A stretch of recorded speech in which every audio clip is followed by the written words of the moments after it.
You are listening to the F11 Photography Podcast.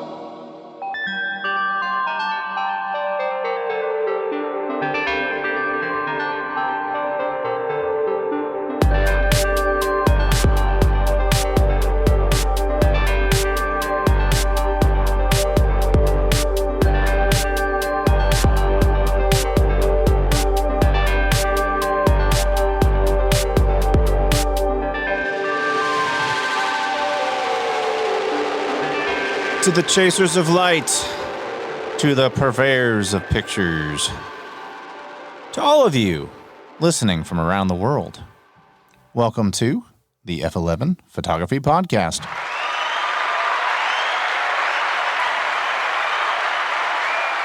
I am your host, Kevin Deal, along with your other host, Brandon Gorrie. How we doing? There we go. Nice. How are we doing, everyone? Doing good. It helps when you hit the mute button. Welcome to today's edition of the F11 Photography Podcast. We're also going to be joined by a guest, Jason Berkman. Hello. Who is an awesome person to talk about today's subject. So I have a problem, and the first step that they tell you is that you have to admit that you have a problem. And the problem that I seem to have, well, is gas. Not that kind of gas. Nice. But gear acquisition syndrome. There's a pill for that. For gear acquisition syndrome. I wish. Yeah, no. I wish. My wallet's like, stop. Be much less expensive. So actually the subject I want to talk about is, we often buy gear for ourselves and not necessarily for our clients. We really do, because I think that if you bought a 10-year-old camera and put a 30-year-old lens on it, you would take pictures that if you are talented enough that your clients would love and go, wow, that's great. And they wouldn't know that you had the latest and greatest gear, which is why I've concluded that we really do buy it for ourselves. And there's not necessarily anything wrong with that, because you go treat yourself to something, right? And I don't think it's frivolous either. You look at people who do things that you think are stupid, but it fulfills them. Like I look at people who raise their trucks, right? I mean, we live in Texas and we have people who have trucks that are like 20 feet off the ground. I think that's stupid, okay? Right. But there's people who raise their trucks 20 feet off the ground who think that me going out and buying a camera that costs as much as a car is stupid, okay? So it goes both ways. What do you think? I think it's important to start with a 13-year-old Canon Mark D, because you start to figure out what you like out of photography. And then when you go to buy gear, you're like, okay, do I want better quality? Fuck yeah, I want better quality. But secondly, you want to optimize what already works for you. And everyone who buys gear, I think a lot of photographers who buy gear and upgrade gear are usually chasing a workflow for them that has come to not only define their work, but kind of just like define their ease of taking pictures. And for me, personally, I started with Nikon because that's the one I picked up when I was at Best Buy. And here we are. And now I'm just like, I feel like being able to take a photo and adjust every single setting you'd like to with just my right hand is highly beneficial. And I like the flat color profile because personally, I'm the type of guy that could spend an hour on a photo just tweaking the colors because that's something I'm into. Fair enough. Yeah, I'm more of a front end guy. I don't like to do a ton. I mean, I like to edit, don't get me wrong, but because I have that film background and everything, and that's what I learned on, I just like, hey, what could I get at the camera that I don't have to do in post? And sometimes I like to tweak the colors just because I want to have fun. But a lot of times I'm like, man, I just like, because I've actually had people say, wow, your edit on the skin is really good, and I really didn't do anything. It was just something I learned how to do with a softbox. I'm like, no, actually, if you realize that if you just put the light up correctly, it saves you like hours of retouching. Right. It's sort of like in audio. They say, you know what the best form of EQ is? The right microphone. It's why when you go into a recording studio for the first time, they put like 20 microphones in front of you because the sound engineer is trying to find the right microphone that fits your voice, that makes them have to do the least amount of work in post. And so I'm like that with light. It's like, well, what can I do to like, you can say it's being lazy. I say it's being, astute, smart, like, hey, what can I do to get to my result quicker at the camera and I don't have to do it in post? Now, that's not a right or a wrong thing because there are people who are like, I'm just going to like take a picture of something and then I'm going to figure it all out in post. And the only thing that matters is your result. If you have two really awesome pictures at the end, it really doesn't matter how you got there. Right. It's just a matter of what you prefer. And since I prefer to do everything on the front end, maybe that's where my lust for gear comes. I want to try to squeeze every bit that I can out of the front end so I don't have to do too much on the back end. Man, I don't know what my motivation is besides I always feel like I'm missing something in my workflow. Like you just talked about your workflow. And it's always like, oh, well, now you have this gig and we're going to be in this tight space. Oh, man, I think I need something that's a little bit wider. Why don't I have that wide? Okay. And then for my next thing, I'm like, oh, I should get that for my workflow so that next time when I'm in that situation, I have it covered. Or, I'm doing a lot of video now. Maybe I need to get a cinema lens, and I don't know enough about it. So I'm going to get a 25 millimeter f1.5 or T1.5 because I think that I want some cinema glass. And then I'm like, well, maybe I don't need that because I have the. So you kind of convince yourself that you need things that you don't need. You know what I mean? And I've been through that so many times, thinking that if I get this or this piece of gear or this piece of gear or this piece of gear, it's going to bring my workflow to a point where I don't need anything and I don't have to be like, oh, I'm empty-handed. I'm definitely not, and you're not this way either. I'm definitely not one of those people who thinks that gear is what's going to make me a better photographer. I'm just like, hey, I like to have a tool when I need it, right? Yeah. And you could rent it, but I hate renting because like a lot of times after you rent something 2 or 3 times, you could just buy the damn lens. Right. And so I'm like, well, I'd rather own it. And I look at them as investments because like I have the Canon 85 1.2. It wasn't a cheap lens, but I don't have to buy it again. I have it now for, date your camera, marry your lens, right? Right. I mean, that's fortunately or unfortunately, it's the lenses I lust after the most over the camera bodies because I'm such a front end person. I think that you're, like a microphone in audio, your microphone is the very first chance, other than putting in a perfect performance, of getting the capture right. And to me, the lens is your first line of defense or, capture. And so to me, the glass makes all the difference. I can do it with inferior glass, but I prefer not to. To your point, it oftentimes when I feel the need to buy new gear and I feel like, like for example, I need a wide. Like I need a wide because I think that's what's lacking in what I'm trying to produce and kind of the overall quality I'm trying to convey, whether it's like a retro sort of like 90s style shoot where you want it to be a little bit garage, a little bit punk, a little bit skater. I often find that spending a little bit of time on YouTube and a little bit of time researching photographers and just studying a new approach to light and a new approach to coloring and shooting and placing a subject or environment, I often find that sort of knowledge suddenly satiates the need for a new lens. And it's just like, okay, I didn't need a new lens. I didn't need a new a new focal length. I just needed a new inspiration. And then suddenly I don't need to buy new gear. Suddenly I need to change the way the light is. I need to change, the setting in which I'm shooting. I need to change the type of grading I'm going to put on this kind of thing to accomplish what I'm looking to get out of it. Okay, let me give you a scenario and see what you would do in this case. So I just did this thing for Leica Steel. I was the painted dress thing, and she wanted to get really creative with a wide angle. Like she showed me some examples, and I'm like, ooh, I'll bust out my 16 1.4, which I love, which is a 24 millimeter equivalent. But so I busted out the 16 1.4, but now I put that on the XH2.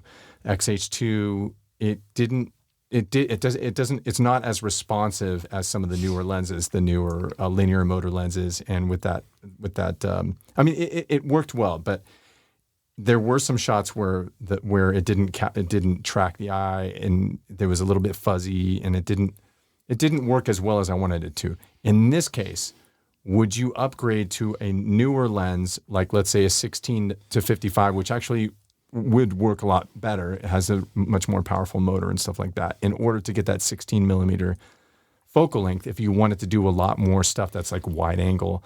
And the gear that you have won't work as well with the older motors, the older lens. If I've been in that situation because I tried to do a shoot with a manual 14 millimeter with no autofocus. Wow. And I did 2 shoots with that lens before I stopped using it. The first shoot, I thought I was gonna just suddenly have magic powers of knowing how to hit a 2.8 with manual focus on the go, really quick, fast-paced shooting. And that just turned into a clusterfuck of me just holding down the high-speed shutter burst and literally spinning the dial as I go. Oh, man. Which that's how I saved that shoot because, and then the next shoot I did, I was just like, okay, I'm not doing that again because that's ridiculous. So instead, I changed the workflow. I told the model in advance, I said, okay, this is going to be a patient shoot. Okay, we're going to go shot for shot, and anything experimental we want to do in between, we're going to capture that. But to remedy that is I had a dedicated shot list that I wanted to capture, and I made sure that the light, I had an idea ahead of time of how I was going to set up the light for those shots so that I could nail those. I believe it was seven shots that we just had to hit that shoot. And I was already prepared, and it just kind of it cut down, it made it less dubious, it just became more like, okay, I know what I need to get. I know how to get it. I'm going to get these 7. And then it'll still be a bit of a frustrating workflow after that, but at least I know I've got the shots, and it'll also set a more thoughtful, pensive space so that we're not, we didn't actually end up being frantic after that, or it didn't actually speed up too much. It set a good pace, and we also spent more time thinking about the shots because it is kind of difficult to frame a wide in any case to get the full meaning of the frame because there's such a distortion that, like if you know where the shot's going, it's going to be mostly Instagram. You don't want the head to be all the way at the top of the frame if there's something important at the bottom. So it just became that thing where I just had to think a lot more about the shots, and that's how I remedied that situation. See, that's why you shoot on a 100 megapixel camera, and then you just can take all the pixels out, and you don't have to worry about the crop. No, I'm just kidding. I'm kidding. Oh my God. And then you say RIP to your hard drive. But to your point about the shallow depth of field, nothing will teach you a shallow depth of field like shooting film on a medium format camera wide open with manual focus. Wow. You will miss and miss and miss and go, I'm going to start stopping down. And how many are in each roll? Is it like 24 shots? It depends on the anywhere from like if you're shooting the 120. If you shoot like 6 by 4.5, it's 16, and then it goes to 12 on a 6 by 6 and 10 on a 6 by 7. So really expensive missed shots. Yeah, I mean basically when you develop film. So you want to talk about gas. It's funny because people talk about just the equipment, but it's like just film shooting these days in general is gas.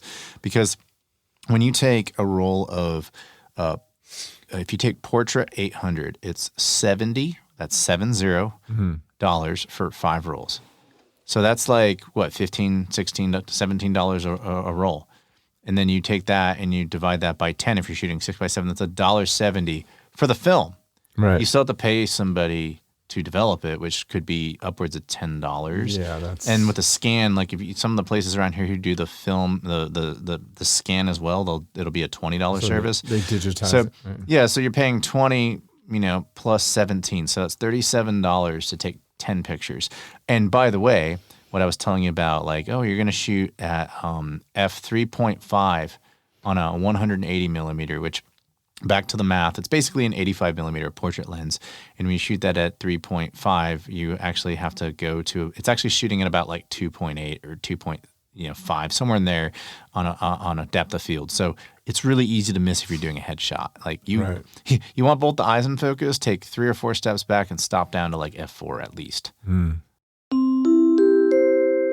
are listening to the F11 Photography Podcast. I actually think I've worked out the best way to get like bang for buck on film photography. So shooting film for a while, it became too expensive because I was shooting film out of college and I was already down to 1 meal a day and 5 cups of coffee. Yeah. And that's just what it was. That's how I started shooting film. And I needed a way to like make this affordable so that I could actually have groceries, which I thought was pretty important at the time.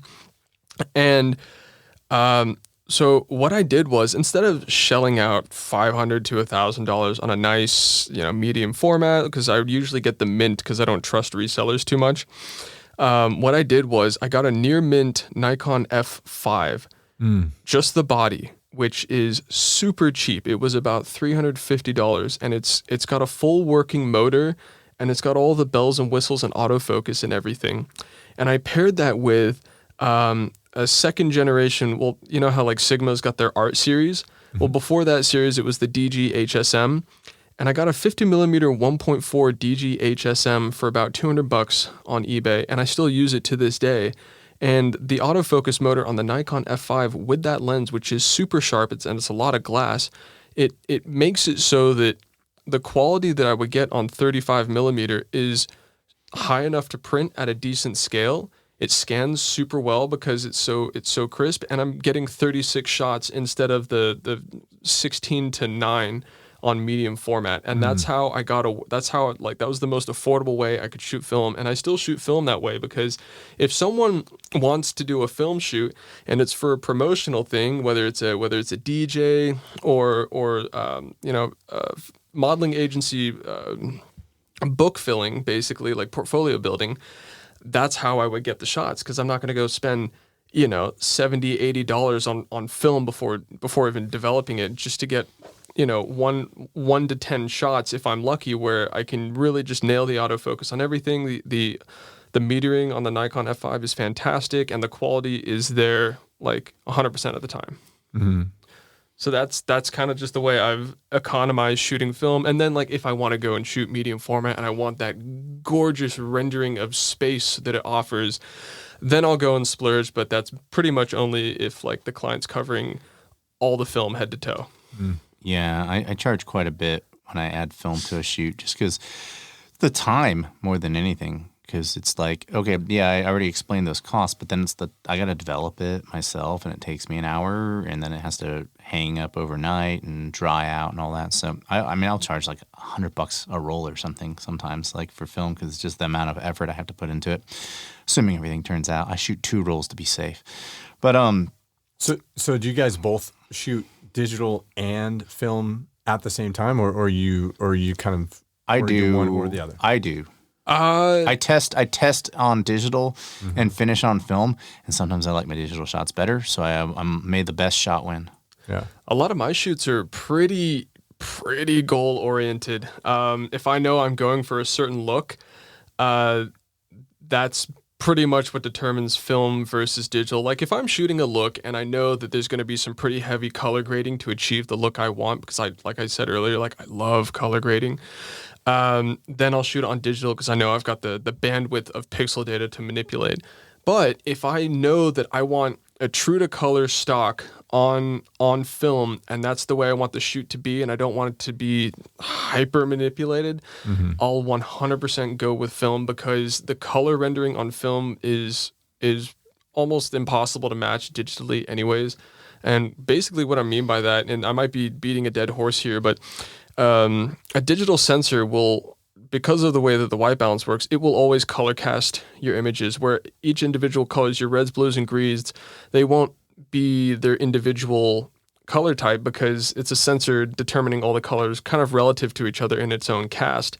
Whereas the film is just light being burnt onto the image, so those colors can kind of exist separately. So the sort of tangential, like that hyper realness that you get in film is because of the way that light reacts with emulsion as opposed to on a sensor. So that's kind of the difference. And that comes back to the rant I had where I was talking about how film simulation is stupid, because I didn't even get into the light hitting the emulsion part of it. Because we were talking in another episode about film simulations and why I think that film simulations are kind of like, okay, they get you kind of to a place, but they're not like the real thing, and they never will be, because they're not interacting with light the same way. And so you can't like replicate the interaction of an emulsion. There's all these variables of this organic matter that when light hits it, it does a certain thing. And I'm not here to debate whether or not it's better or not, but I will always tell you that it's different. Yeah. And so that's how I feel about film. Now, you were talking about acquiring cameras. Where do you acquire your film cameras, Brandon? Oh man, I wish I could be that guy that says I get them all from like KEH or like licensed resellers, but I honestly, if I get them, I get a lot of them from Facebook Marketplace, and if I do, it's a line of interrogations on the photographer. Like I got a. Actually, it's where I got my Helios, and and I had to ask this guy because it's a Soviet lens, is made in the 70s, and Soviet stuff isn't exactly known for working. I had to drill this guy on a bunch of different questions. I'm like, so how long you had it? Like, what'd you use it for? And it's like, oh, can I see your portfolio? Just want to make sure, like this is what it's being used for. And even though it's like a $50, like $60 lens, it's really inexpensive. It's kind of just like, I need this to work. So it'll be Facebook Marketplace. I generally like to get from sellers in Japan on eBay. A lot of people have said they've had bad luck with eBay resellers from Japan, and this might sound a little weird, but like the Japanese are, to me, like a very clean, orderly, and organized people. They take care of their stuff. That's kind of just their lifestyle. And I've never had a bad experience buying from Japan for a near mint camera. And so if it's not Facebook Marketplace, it's usually eBay, and I'll try to stick to mint or near mint. And on top of that, I'll also just see like, is this a camera that if a part does go wrong, can I get it 3D printed? Is there a technician nearby? Thankfully there is. There's a really cool Romanian guy in Austin, Texas that works on film cameras. His name is Soren Marcu. Awesome dude. We've had espresso before. So yeah, I'll just make sure that if something were to go wrong, that there's replacements and it's not going to cost me like my left arm. Yeah, so to the shops in Japan, I was talking with Tyler Shields, and he actually is the one who turned me on to the shops in Japan. He's like, go check out these specific shops. And to your point, like I said, I'm not trying to make a blanket statement about the Japanese, but the Japanese that I deal with on eBay, there's nothing that terrifies them more than a bad review. And I have had a couple of things go wrong, and I've literally had them like refund the thing and keep it. Sort of thing. I'm like, yeah, they are meticulous. Yeah, well, and that's why I do. Like, I have a 180 millimeter f4.5 lens for my Mamiya C330. It's a twin reflex camera. So for those of you who are listening and don't know, it's that hipster camera where you see the lens on the top and the lens on the bottom, the viewing lens, and then the taking lens, the picture taking lens. And so there's a not only is the focus manual, but you have to, change the aperture ring just like it is on a Fuji lens. Right. And so the aperture, like there's a little tab that you move it up and down to change your aperture, and it just broke like in shipping. And it's just like, hey man, this broke. Like, what do you want me to do to return it? And he's like, no. How much did you paid like $180 for it. I'm giving you $180 back. You just keep it. I'm like, okay. I just went out and bought that I think it's called like So-Gru glue or something. I don't remember what it's called, but like you just put it on there for like 24 hours and it like molds it into plastic. And I was like, okay, it's fixed. So now I have a brand. I got a free 100, and the glass is impeccable. You look at it and it just looks absolutely. Is that perfect. the one you took? You took a picture of me with one of them. I actually have two C330s. This is the gear acquisition syndrome episode. The one time I did buy a camera on Facebook Marketplace, I was just sitting there like minding my own business, like I always do. This is how these gear purchases happen. You're minding your own business, and the next thing you know, you're coming home with something. So, C330, you can get a C330 for like $400, and it'll come with like a 105 millimeter f3.5, 3.8 lens. That's like the standard that it comes with. Their kit lens, which by the way is an amazing lens. But this guy was just like, yeah, so I've got a C330F. So they made a C330, a C330F, and a C330S.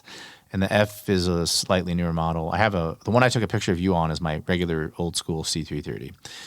Anyway, this guy listed a C330F with a 135 millimeter lens, an 80 f2.8, and then what was the other one that he had? It was like a 55 millimeter or a 50 millimeter.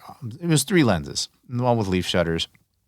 And then he also had a handle for it, a prism finder for it. Like a prism finder is a couple $100. So just a C330 with one lens and a prism finder right there, that's like $600. But then he had the 2 extra lenses. He had like a handle for it, and then he had a case for it, and he had it all for like $500. And it was mint. Might as well. And I'm just like, where are you? He's like, I'm in Round Rock, which is a northern suburb of Austin, and that's where I lived. And I was like, okay, meet me at this coffee shop. And I checked it all out, and everything worked great. And I could sell, because each of those lenses is $200 or $300 a piece as well. So I mean, it's basically like I got $1,200 worth of equipment for $500. Wow. And so, that's the only time like I'll do the whim Facebook Marketplace thing and roll the dice. But otherwise, I always use the shops in Japan. You are listening to the F11 Photography Podcast. Question. Mm-hmm. How many cameras do you have, and how many lenses do you have? Shit. Let's see. Let's start with systems. Oh God. I shoot. So for my primary commercial work, I shoot on a Canon R5, and then as my backup, because I'll use the Canon R5 at weddings as well, and for my backup, I use a Canon R7, and I use the Canon R7 as well to record video, and then, so that's my Canon digital cameras right there. So I'm at 2. I have a Fuji XH2 that I shoot on, and that's my primary Fuji. And the reason why I like shooting on the XH2 is because the lenses for the R5, like my 28 to 70, they're just super freaking heavy. And a lot of times I go out on shoots when I just want to like take a model out on the streets and get a really quick shoot and be done with it. And I don't really feel like taking a bunch of big lenses. So I'm at 3. I have a Fuji X-T20, which I've converted to infrared. So I'm at 4. And then I have a Fuji GFX 100S medium format. So I'm at 5 digital cameras. Do you want me to talk about film, or are you good? It's up to you. All right. So I have for film, He's going into his computer. He's going into his list. Oh no. Hold on. So for film, I shoot mainly medium format. Mm-hmm. And so I have a Mamiya RB67, which I love. It's my favorite medium format camera to shoot on in terms of what I get out of it. It's not a lot of fun to carry around because I could literally bludgeon you to death with it. It's such a heavy weapon. So I shoot on that. I have 2 Mamiya C330s, as I've already talked about. So I'm at what's 5 plus 3? That's 8. There you go. And then I have a Canon Rebel G 35mm, which was my college camera that I used for film school. And I say film school, I say photography school. My film school is like for motion pictures. I didn't do that. And then I have a Minolta X700, which I just recently acquired from my late grandfather, which sparked my fascination into the rabbit hole of Minolta lenses, because people will take the MC and the MD Minolta lenses and they'll put them on Canon, Fuji GFX cameras. And so I've got the adapters for all my grandfather's old lenses. He had some really cool lenses, like a 50mm 1.7, which is a really cool little street photography pancake lens. You can just walk around with it, and it's pretty rad. So I think the number I hit was 9 systems I'm on. Well, not systems, but cameras. And how many lenses? Oh, God. I mean, take all day. I could say, just off the top of my head, probably 30. Oh, geez. So, Brandon, I've got a question real quick. What brand of shelving do you use? This is the gear episode. So I have on my YouTube channel, I'm going to plug my YouTube channel. I use Rugged dry cabinets. So I have a review I did on one of my YouTube episodes, the Rugged dry cabinet. And so I just keep all my lenses in there. I have 2 of them. I have like a 125 liter and I think a 50 liter. And it's got about 6 shelves on one and 4 on the other, 3 on the other. I think he might have been joking, but that's just, he got an A. No, I actually have a YouTube episode that I'll link up in the description below for this bad boy. That's awesome. Jeez. Now, I'm learning stuff all the time. Yeah, Rugged. I would have gotten those standard metal wire, like, IKEA. not even IKEA, like the back of house stuff that holds noodles for like a fast food restaurant. That's what I would. Target. I have children. special. I have children who like to play with things. Oh, yeah, you don't. And so I lock that bad boy up because it's like you see your kid running around with a $3,000 lens, and you're like, what? No. Which coming back to the frivolous thing. So like, people ask me all the time, what lens should I get? People, because I use a lot of gear and I'm a big gearhead, people often come to me advice for gear. And I always tell people, like, it is the carpenter, not the tools. But the best carpenters do like good tools. So if you can get the good tools and you feel like you can utilize them, that's fine. However, like kind of the way I advise people is it's like, does the lens make you money? The answer is yes. Then okay, maybe you can justify buying the better one, the bigger one. If you that's when you could justify going out and spending $3,000 on a lens. However, you can make money off the cheaper one. So it still comes back to, do we do it for ourselves? And I think a lot of times we do. Now I like to see how far I can push the quality out of my equipment, which is kind of natural for a gearhead. So I like to squeeze that out as much as I can. And so I like to geek out and like pixel peep and all that. At the end of the day, I still like, it's about the work. It's about the work. But while you're doing the work, you can dork out over your equipment. And I find, have a balance there. Yeah. That's my philosophy. But you don't need to. You don't need to. There's a really famous celebrity photographer I follow. He shoots on a 5D Mark III. And he uses, it's a 2012 camera.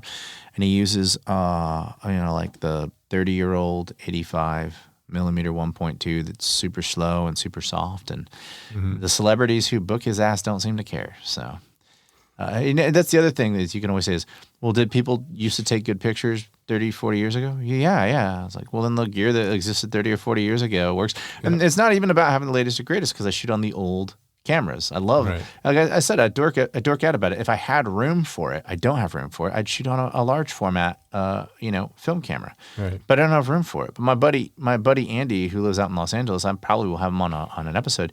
He shoots on a 100-year-old camera, and he uses X-ray film and goes out and takes pictures of people. I mean, he has some beautiful work. I probably will have him come on an episode sometime, because he'd probably say yes. But it's not about having the latest and the greatest, but it is kind of cool to dork out. Like, I show people a 102 megapixel file that comes out to 204, megabytes, and they start like playing games with 15 stops of dynamic range on it. Like, oh, okay, well, I can see why. That's pretty cool. Yeah, that's pretty badass. I mean, you see colors you didn't even know that you had. Like, all the cameras I've owned up to this point, when they see a shadow, the shadow's black. But when I have this better camera, the shadow's like, well, no, there's color in the shadow. I'm going to pull that color out so you know that it's there because you saw it with your eyes. Right. So, and that was one of the things when I bought the Fuji GFX, the very first shoot I took it on, I was taking a picture of a model who was just like on the Colorado River here in Austin. And, like when you look at the shadow in water, you'll see like kind of an algae-ish color, kind of an aquamarine, bluish, greenish color. But a lot of cameras, even like a sophisticated camera like an XH2 or a R5, will just go, that's black. Right. But with the GFX, it was like, no, that's not black. I'm going to show you what color it is. And you're like, okay, that's freaking cool. that's where my geekiness comes out on gear.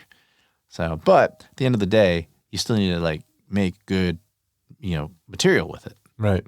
Because I do see those people online, the people who go out and buy the gear and thinks that it makes them better at photography, and they dork out over things and they go, this camera sucks. It's like, okay, first of all, if you know how to like acquire focus and you know how to use your exposure triangle, no camera sucks. Right. Hogas suck because you can't do that. Oh yeah, those are atrocious. Yeah, Hogas are trash, and I will always try to at least bring that joke up. We'll keep kicking that can down the road in every episode that Hogas are in fact trash cameras. But any camera that you have control over the outcome of is a good camera, in my opinion. It's a good enough camera, in my opinion. So yeah, I mean, it is the carpenter, not the tools, but the tools, they're just fun, man. It's like the guy who lifts up the truck. You are listening to the F11 Photography Podcast. To be a contrarian, well, probably not a contrarian in philosophy, but I find a lot of the time that most cameras will do. It's like I mentioned earlier, I'm super goal oriented in what I'm trying to get for the shoot. So a lot of the gear that I find myself looking for is it's either going to be light related, it's going to be gel related, it might be gobo related, and as well as that, I love building out sets. I was born and raised watching films. I told Kevin on another episode that I was raised watching Blade Runner at like 7, 8 years old with my dad, like the director's cut. And so when I see a shoot, I don't just see, I don't see the subject so much as I see the world I want them to be in. So it's, kind of the running joke between me and some of the models is they know that I have a 400 square foot roll of painter's drop tarp in the back of my car at all times because I like to use that plastic to shape light a lot and to create texture in environment. He's a serial killer. He's dead bodies in the back of his trunk. What do you really have that for?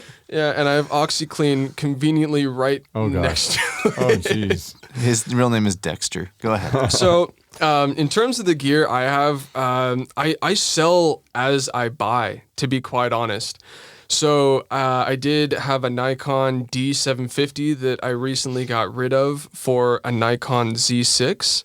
Currently with the Nikon Z6, as I was explaining, I use the kit lens, which is a 24-70 f4. I looked at upgrading that. I looked at getting the Sigma 24-70 2.8 because the glass is just luxurious. And then after research online and looking at it, it's just like, am I really going to pay the extra $1,200 for just a crisper image when, most of my work is getting shown online. And if you are cropping in Photoshop your final export to the exact ratio of the place that you're sending it to, and you also sharpen accordingly, and you get used to exporting for web where you degrade the quality to very specific fine-tuned amounts. Like Instagram, for example, you export at 1080 by 1350, and you degrade the quality to 76% quality, then add just a little bit of sharpening, then that is pretty much the most optimized you can get your image for Instagram, and it will look sharper than about 99% of other photos on Instagram because there's no compression from Instagram, and it is pixel for pixel the exact size and sharpness it needs to be.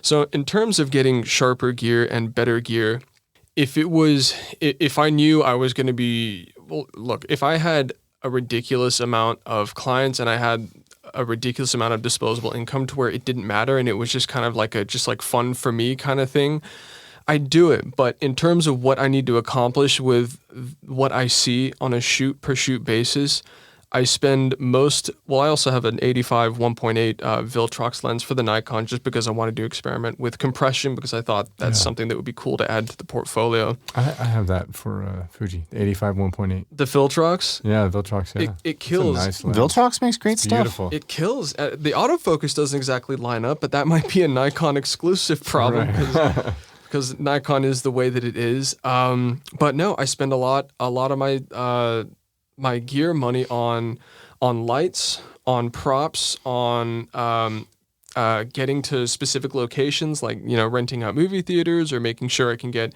specific spaces within restaurants or areas. Sometimes it costs money, sometimes it doesn't, and as well as that, outfits. So what I find in Austin, Texas is it's not a fashion forward city, but I want to shoot the stuff that I want to shoot. So oftentimes, I recently did a shoot with a model, and her and I spent 16 cumulative hours under a light bulb putting together, cutting, hot gluing, sewing, stapling, and pinning an outfit, 2 specific outfits that were cut down from 10 garments that we got at a thrift shop. And these garments were we spent 16 hours on them. So they were cut and tailored to her exact fit, the exact way we wanted it to.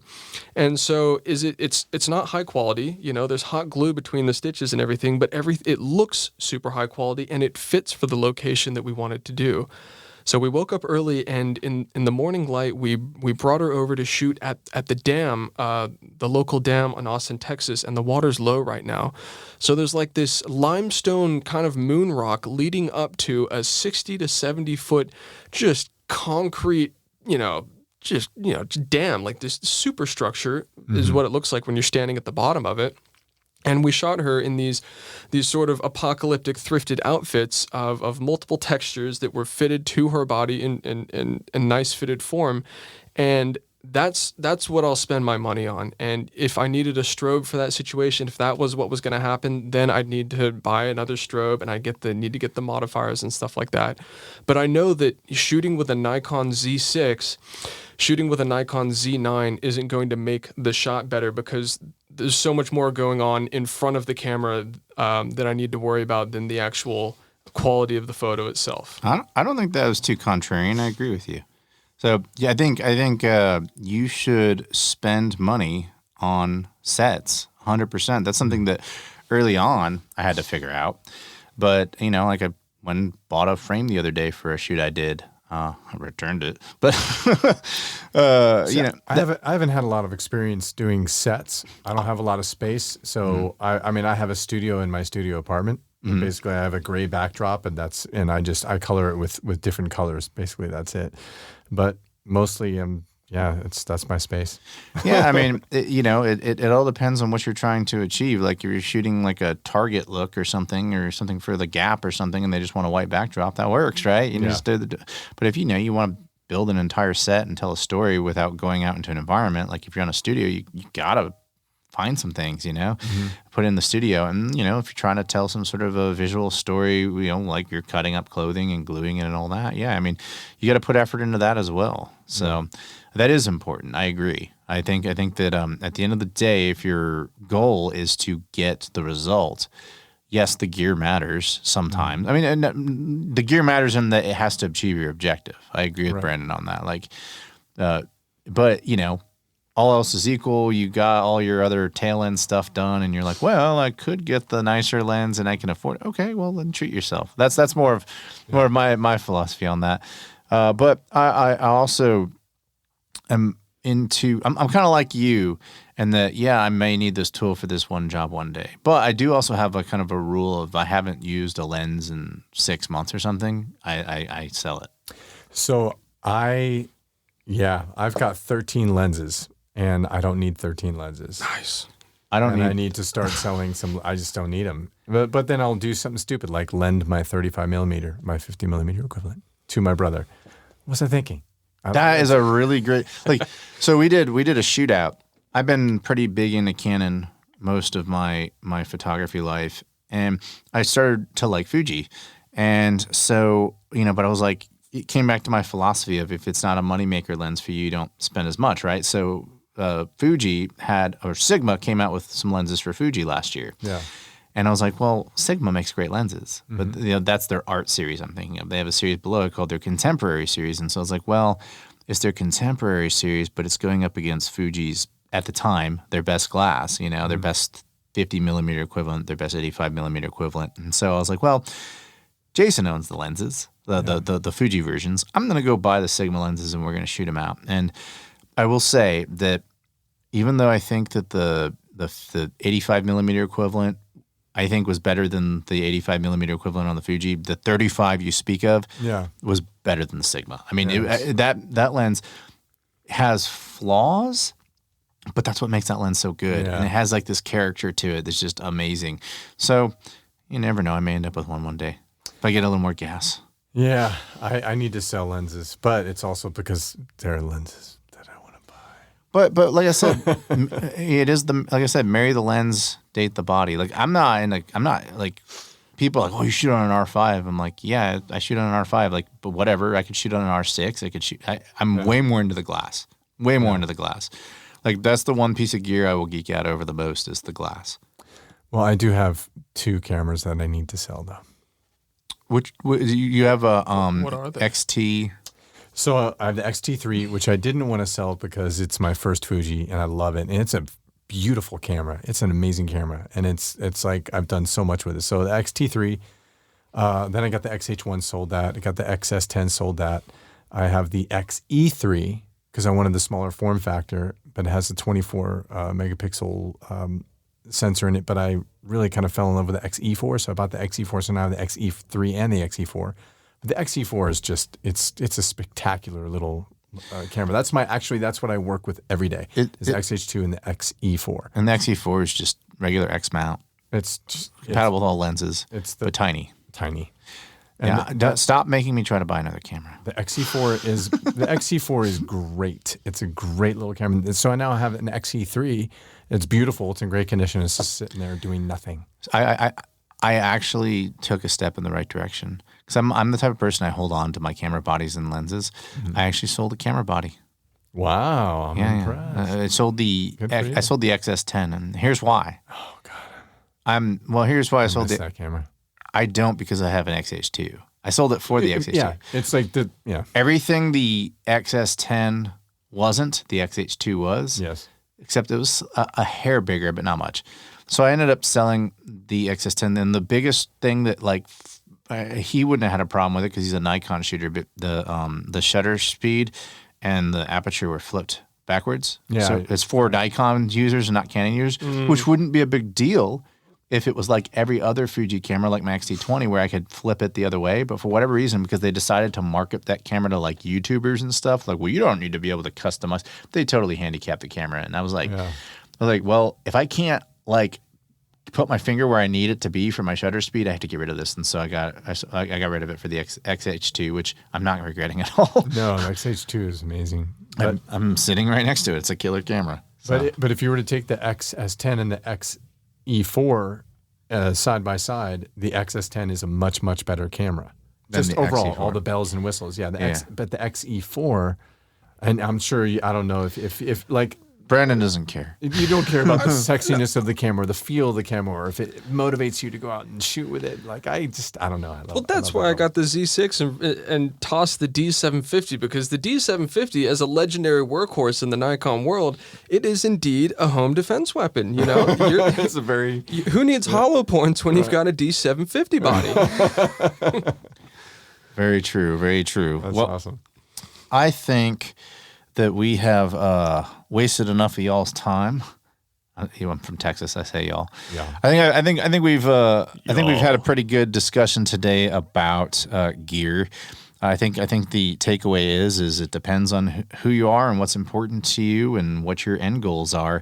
But I still will always agree that, hey, you got to know what to do with the damn gear. So anyway, Jason, thank you for joining us today. Hey, thank you, man. Thanks for having me. Yeah, it's great to have you on the show.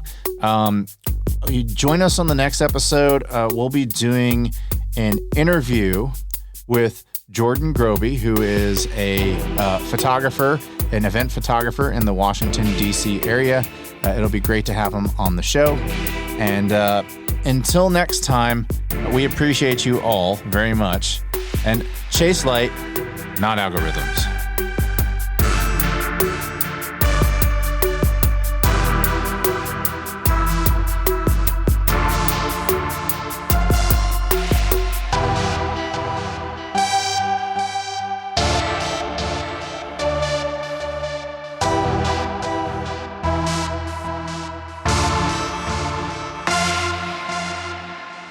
Thank you for listening to today's episode. For more information about this podcast, go to www.f11pod.com.